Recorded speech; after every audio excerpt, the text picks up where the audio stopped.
Who said you could sit? I'm sorry. Everyone, such a clueless and embarrassing daughter-in-law. My mother-in-law, who had just tripped me by kicking my leg, was now acting all sweet and smiley to the relatives around her. People nearby offered their hands to help me up, but my mother-in-law stopped them. I gritted my teeth, holding on to my aching left leg. It's still slightly swollen, but that's the spot I fractured just a month ago. My mother-in-law was flaunting around the relatives, acting like she could treat me, her daughter-in-law, like a mere servant. But then someone appeared, and just like that, my mother-in-law's reputation crumbled. My name is Jennifer. I'm 24 this year, and I live with my husband. We both work full-time. I met my husband at a matchmaking event organized by a friend. Back then, I thought the idea of getting married was silly, and I was too shy to even consider dating someone. Plus, I was always so focused on my studies that I didn't have many friends. Because of my personality, a few of my close friends worried that I might end up single and with few friends for the rest of my life. So they strongly insisted and brought me to the event. I wasn't looking for a life partner, but by chance I met Ken, who's 2 years older than me. He turned out to be a senior colleague of the friend who had invited me. Apparently, Ken was also one of those who got dragged into attending the event. My friend whispered to me, "If you don't find anyone else you like, just chat with this guy." So, I did just that. It seems Ken, too, felt the same way. I later found out he said he'd be with me only if there weren't any other women he liked. In the end, I did attend an event for singles, but later on, I ended up dating Ken, just as my friend had suggested. According to my friend, Ken and I seemed to have similar vibes, so they thought we might be a good match. And it turned out they were right. While we weren't exactly finishing each other's sentences, there were times I knew what Ken was thinking or trying to say, and it seemed he felt the same way about me. We had a comfortable, friendly relationship despite being a couple and eventually got married quite naturally. Up to this point, everything had been smooth, and I was surprised that someone like me, who isn't really good at socializing, got married. But then hell began. Ken's family home was about as far as taking a high-speed train from my hometown, say, like traveling from New York to Chicago. I moved in with my in-laws as soon as we got married. Now, living with in-laws might conjure up images of nasty mother-in-law drama for some. In my case, I thought Ken's parents might be as laid back as Ken himself. But the moment I stepped into their house, an older woman said to me, "You're Jennifer, what's with that messy hair?" Before I could say anything, another older woman said that to me, leaving me stunned. I realized she was Ken's mom because her crescent-shaped eyes, when she smiled, looked just like his.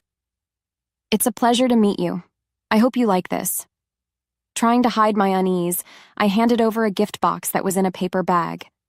Without reaching for it, my mother-in-law said, "I'm busy, so get ready and come to the kitchen right away. You can unpack later." And then she just disappeared into a room. My father-in-law, who had been silent the whole time, was the one who took the gift. However, he didn't make eye contact with me and mumbled something under his breath as he walked in a different direction from my mother-in-law. Meanwhile, Ken just went inside without a word of explanation or apology. I felt uneasy about the family dynamics I had glimpsed in that brief moment, but I didn't have time to hesitate as my mother-in-law had told me. I handed my luggage over to Ken and quickly headed for the kitchen. Hearing my footsteps, my mother-in-law turned around and gave me a sharp glare. "Do you not tie your hair back when you cook at home? Do you have some tradition where a husband drinks a tea made from his wife's hair or something?" Seems she purposely described my naturally curly hair as messy earlier. I wasn't expecting to start cooking as soon as I arrived, and it appeared she didn't like that I had my hair half up. "I'm sorry. I'll tie it back and come right back." As I was about to leave the kitchen, she said, "Don't you dare drop even a strand of your uncultured hair, and if you're going to tie it, these hold the best," handing me a pile of rubber bands. I was somewhat prepared to be bullied as the new daughter-in-law, but I hadn't expected such direct animosity. My mother-in-law was a tricky person to deal with. Most would assume mothers bully their daughters-in-law because they feel their precious son has been taken away. But it didn't seem that way with her. That's because she was tough on Ken and my father-in-law as well, Especially towards Ken, she'd often say, "You're so weak-willed that you could only get a good-for-nothing wife like her," or "despite me constantly telling you not to turn out like your dad." She was really mean with her words. Ken and my father-in-law just kept quiet, not retaliating at all. I decided that she must have some sort of condition where mother-in-law can't survive without making snide remarks. I managed to endure that. However, there were times when my mother-in-law was in an especially bad mood, and only my meal wouldn't be served. Ken and my father-in-law saw this, but both pretended not to notice. Ken, in an attempt to appease her, would even join in on her nasty remarks about me. Despite being a grown man, he didn't have the guts to speak up to his mother. He acted as if everything his mom said was right, blaming me for it. It made me sad, and at the same time, I was utterly dumbfounded by his attitude. As for my father-in-law, during these times, he would be as inconspicuous as possible, quickly leaving the room whenever my mother-in-law started harping on me. The reason not only Ken, but also my father-in-law couldn't stand up to her became evident through her harsh words. "You married into our family, so you have no right to talk back to me. Everything you have now is thanks to my father. If you have any complaints, why don't you speak up? You'd be cursed by my father."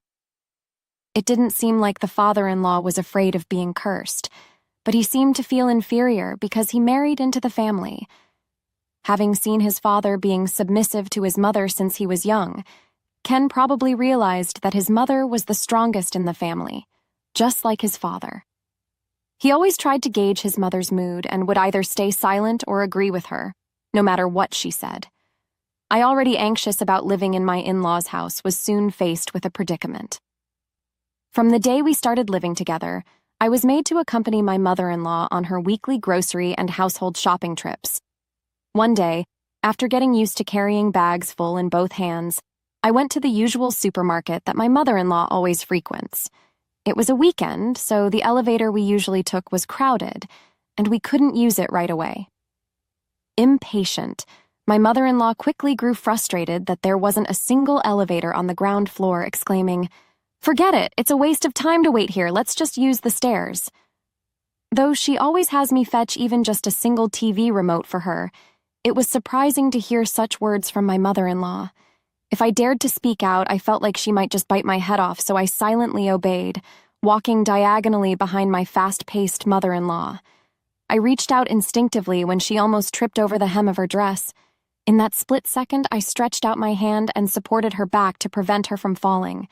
But in doing so, I lost my balance and ended up tumbling down a few steps. Until then, everything had been okay. However, because of what I did, I neglected to watch my own step. I lost my balance and fell. "Hey, what the heck are you doing?" Instead of showing concern, my mother-in-law scolded me. Oddly enough, I was more surprised by her reaction than the pain I felt. I'd only fallen down a few steps, but it seemed like I'd twisted my ankle pretty badly.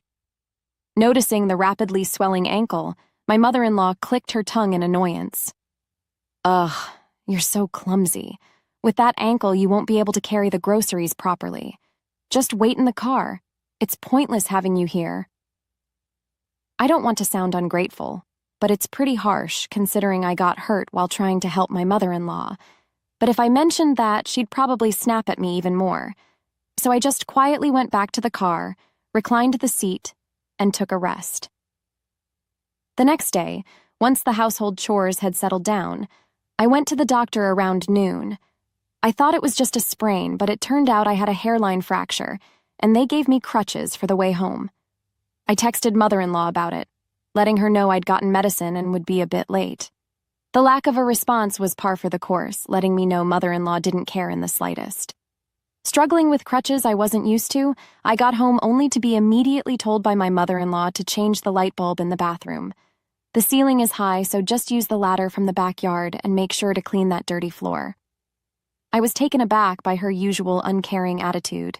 It wasn't that I wanted her to be concerned for me, but couldn't the light bulb replacement wait for Ken or the father-in-law to get back from work? Having someone with a bad leg climb up a ladder on a slippery floor showed mother-in-law's lack of humanity. And of course, when Ken and father-in-law came home, neither showed any concern. All I got was mother-in-law yelling at me for not doing chores efficiently with my injured foot. From that point, her mistreatment of me intensified. Though she didn't lay a hand on me, I was constantly berated with cruel words, increasing my stress. About a month into this life, while I was weeding the garden, protecting my slowly healing foot, mother-in-law approached me. "There's a family dinner next week. Knowing you, you don't have any formal dresses, right? I'll lend you one of mine, but make sure you fix that messy hair of yours for the day." Ever since the marriage, she had made me quit my job.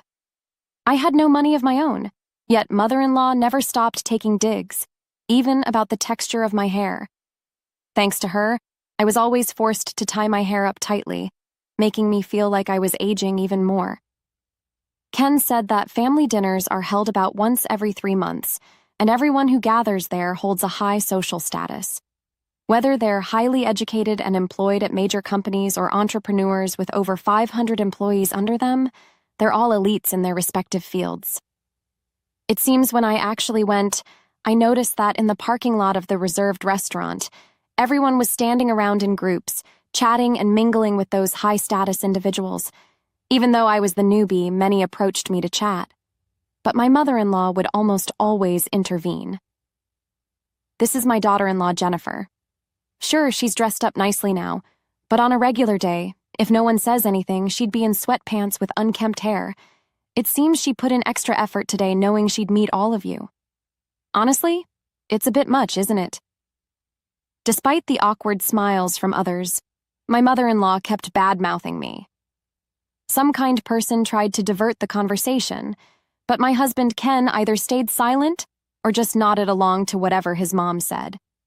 The mother-in-law sweet-talked everyone in a clawing tone and even handed out small gifts to each person. When we finally entered the restaurant, the seating arrangement seemed to be decided by some unspoken rules. I was about to take a seat following Ken, but my mother-in-law, who was talking with someone, darted over immediately. "What do you think you're doing? Sitting down as a daughter-in-law? Stand up." Incredibly, she kicked my injured left foot. Losing my balance, I fell hard to the ground, letting out a soft cry. Writhing in pain, I had just had the cast removed, so there was no protection, and I felt the pain directly. Looking down at me, the mother-in-law quickly said to the others, "I apologize for the scene. My lack of discipline has caused this embarrassing display. She should at least fake it better. Right after her own carelessness got her injured, she only knows how to play for sympathy." Mother-in-law may have been panicking inwardly at my fall. Spewing nonsense rapidly, a few nearby people offered to help me up, but she stopped them all. "It's all right. No need to be kind to a liar. I'll give her a piece of my mind, so don't you worry about it." Mother-in-law grabbed my arm, trying to force me up while swiftly taking her own seat. I was sitting on the cushion, being treated like a mere doll by my mother-in-law, and the glances from the surrounding people made me feel embarrassed and irritated. I took a deep breath, ready to express the feelings I'd been holding back. But suddenly, someone approached from behind, brushed past me, and touched the back of my mother-in-law. "Oh, big mother-in-law." The startled voice of my mother-in-law. Judging by her words, it must be my husband's grandmother. The woman was elegant in a pale-colored dress, but her tight-lipped expression gave off a cold vibe. "I heard you weren't coming today." "Well, I did say I might not be able to make it because I had plans, but I made a reservation just in case I could." "What? Shouldn't I have come?" "No, it's not like you shouldn't have come. I'm delighted." My mother-in-law suddenly looked timid and scared. The big mother-in-law told my father-in-law, "Go ahead and start," and led my mother-in-law to a corner of the room. When I tried to stand up, the big mother-in-law stopped me. "You've got that leg injury, right? It's not good to strain yourself. Just relax and sit next to Ken." Her commanding presence was undeniable, so I just complied. As the big mother-in-law was about to return to her seat, my mother-in-law, standing in the corner, spoke up. Big mother-in-law, what is it?" "You should just stand there. If you have something to say it from there." Without even looking back, the big mother-in-law sharply responded. "Why do I have to stand? I came because I wanted to dine with you. Peeks from other relatives made my mother-in-law's face turn even redder. What a ridiculous thing to say. Did you really think you, being just the daughter-in-law, can sit? It's about what you said to Jennifer earlier, isn't it? Don't you think you should set an example? Faced with the big mother-in-law's firm response, my mother-in-law's face turned even brighter red. Soft chuckles could be heard from somewhere. You used to be such a sweet girl when I first met you. When did you become so mean? If I knew you were like this, I wouldn't have let my son marry into your family. Well, my son did run away from home because he didn't like me, so I can't say much. My father-in-law seated in front of me shifted uncomfortably. Turns out the silly reason my father-in-law married into the family wasn't because of a lack of heirs or any special reason, but seemingly to escape his strict mother. And the big mother-in-law just wouldn't stop talking. Everyone had stopped eating and was listening intently. I was shocked when he ran away from home, only to come back casually with a wife and son. You'd think they've done a remarkable job raising their child, but here they are, both of them, pretending not to notice their daughter-in-law being mistreated right in front of them. From the daughter-in-law's perspective, she must feel she's married into quite the family, huh? Why don't you two show everyone those dumbfounded faces of yours? Big mother-in-law pointed at father-in-law and Ken, who were seated, making them stand next to my mother-in-law. These folks are a disgrace, being rude to relatives who've come from outside. Remember them well. I felt she might be overdoing it, but seeing the three of them heads down made me feel better. All eyes were on them when mother-in-law spoke up again. Big mother-in-law, I've been trying to educate this failure of a daughter-in-law. She barely does her chores, using her foot injury as an excuse, and even puts on a show of pain in public. My husband and son listen to me, but the daughter-in-law's defiance disrupts the household order. While accusing others of putting on a show, mother-in-law pretended to wipe tears with her sleeve, leaving me speechless. Big mother-in-law, who had been silent, sighed deeply and said, "Even if Jennifer were a worthless daughter-in-law, aren't you just as bad for kicking her in front of not only relatives but also guests? You oppress your husband and son and use violence against a daughter-in-law just because she doesn't obey. You're like a frog in a well, thinking it knows everything." Mother-in-law finally fell silent at big mother-in-law's stern, yet not overly emotional voice. The trio, including mother-in-law, stood in the corner for a good hour. In the end, big mother-in-law let them eat because it'd be a waste of food to leave it. After the meal, I stopped big mother-in-law to express my deepest gratitude. While she still had a stern look, she advised, "Don't hesitate to cut off anyone who treats you poorly." Yet her gaze seemed gentler than before. When I got home, my in-laws and Ken were already waiting at the front door. "I bet you haven't been able to clean the yard since you've been out all day. Please take care of weeding, trimming the bushes, watering the flowers, and sweeping the porch. Now, after that, we'd like a massage, so hurry back when you're done." Perhaps to vent the embarrassment caused by my big mother-in-law, my mother-in-law piled on more chores than usual. Father-in-law and Ken were silent, but their stares were clearly malicious. They blocked my way, not letting me step inside the house. So I sighed. "Oh, so you always get treated like this, huh?" Peeking out from behind me was big mother-in-law. Actually, big mother-in-law had asked me to come here. Seeing her, the three stiffened up even more. Noticing the large bags big mother-in-law was carrying, their expressions grew more tense. "Mom, you came all this way even though you're busy." For the first time in a while, father-in-law spoke up, only to be glared at by big mother-in-law. "You guys are the ones piling on unnecessary work, even though you know she's busy. From what I've seen, it seems like a little trouble wouldn't make you reflect on your actions." Big mother-in-law said this and handed one bag each to father-in-law and Ken. Yes, upset with their behavior at today's dinner, big mother-in-law had decided to move in for a while to discipline the three. During this time, she advised me to go back to my parents' house, and even said that if things didn't improve, it might be best to consider divorce. We're about to start a fun living together, I'm so excited that I ended up bringing a lot of stuff to make Jennifer turn her attention back to Ken, and for you too to remember the love you once had. I'm going to guide you wholeheartedly. The first time I saw Big Mother-in-law's smile, it seemed to have a mysterious charm that was both unsettling yet comforting. The next day, I contacted my parents and decided to take a short trip back to my childhood home. Ken tried to take advantage of this and snatched my phone, insisting he'd come with me. Before I could stop him, my dad shouted over the phone, "If you're the kind of man who stands by while my daughter is mistreated, she's better off without you. Don't show your face again." Ken ended up feeling down once again. After neglecting me for so long, I was stunned to see Ken shamelessly trying to lean on my parents. Whatever affection I had left for him vanished completely. Knowing full well how fiery his mother-in-law's temperament was, it seemed like Ken agreed to live with her because he was scared of refusing. He put me in the firing line, hoping to escape her wrath. Father-in-law probably has a similar nature. He too would remain silent even when Ken was being chastised. I hope from now on all three will be educated by the much scarier Big Mother-in-law and become more decent human beings. However, ever since then, while I've been relaxing at my childhood home, I receive calls almost daily. Most of the time, it's mother-in-law, but occasionally it's father-in-law or Ken. "Can you ask Big Mother-in-law to leave?" In short, he says this over and over again without hesitation. With me gone, all three are being thoroughly trained in household chores by Big Mother-in-law, and they tell me they're sore all over every day.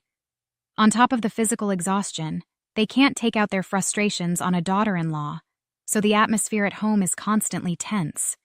It's not just Big Mother-in-law. Apparently, she's been calling over relatives unannounced for surprise inspections.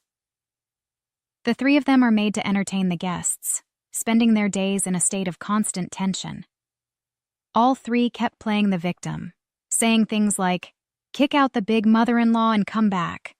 Why are we going through this?" So, I declared our divorce over the phone. Normally, it's something to be discussed face to face, but given how they treated me poorly, I figured I wasn't in the wrong to do it this way.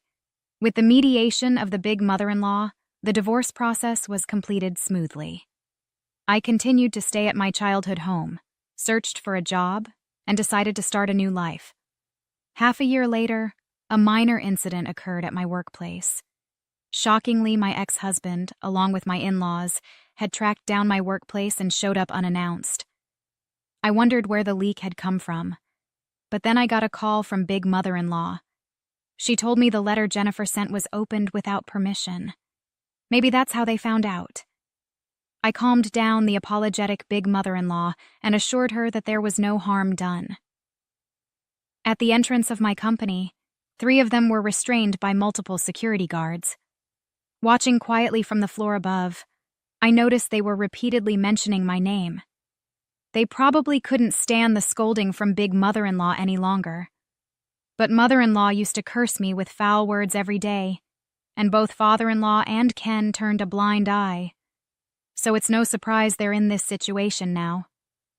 I don't feel the slightest sympathy for them being manhandled by security, and I don't want them in my sight anymore. Besides, I already had someone special in my life. This person respects my feelings but also confidently shares his own opinions. He's someone I can really rely on. To be honest, I'm not yet brave enough to think about marriage, but I'm going to take it slow and nurture our